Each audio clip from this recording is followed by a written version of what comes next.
সারাটা দিন রোজা রাখা মনটা বইরা খাইবা, ঠিক মতো যদি না খাও তাহলে কি শান্তি পাইবা শরীরের মধ্যে? তোমার তো গ্যাস্ট্রিকের সমস্যা, তুমি ফলমূল দিয়া সবসময় ইফতার করবা, এই বাজা পড়া খাইবা না, ঠিক আছে মা? আমরা তো মন ভরে খুব ইফতারি করি, কিন্তু তুই তুই কি দিয়ে ইফতারি করস? একটা দিন তো দেখাই দিনা, কতবার করে আমি দেখা। তাছাড়া এখন তো তোর ইফতারের সময় হয়ে গেছি, তো মোবাইলে ক্যামেরা একটু ঘুরা, আমি একটু দেখি কি কি খাবি তুই। স্যার পান্তা ভাত দেখলে আমার ভাই অনেক কষ্ট পাইব।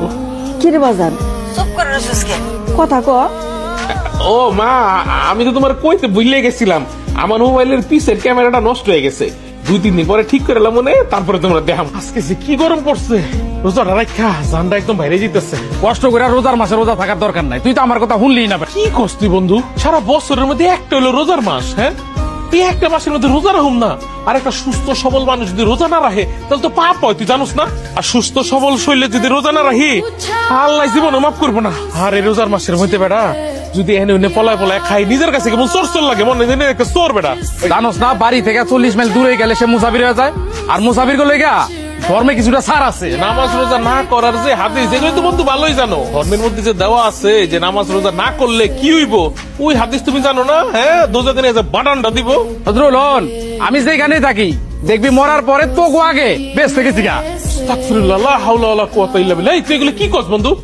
আল্লাহ কারে বেহেশত দিব, কারে দোজক দিব একমাত্র আল্লাহ ছাড়া কেউ জানে না। এগুলি নাফরমানি কথা কই শিখছিস তুই?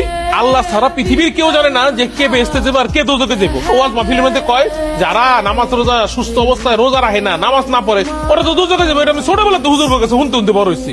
আর এই 6টা বছর ধরে এক লোকে বিদেশ আছি, একদিন দেখলাম না তুই প্রথম দিকে তাকায় মনে কথা কইছিস। হ্যাঁ, ঈদের নামাজ দিছাস, ওই নেবে তোর জোর করে লই যাই আমরা।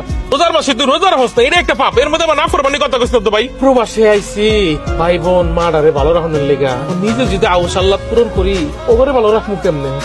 তুমি তোমার ভাই বোন মা এইসবের মধ্যে থাকো, এইসবের মধ্যে আমি নাই। আরে বেটা, বিদেশের মাটিতে ইনকাম করতেছস, করে 11 দিতেছস না?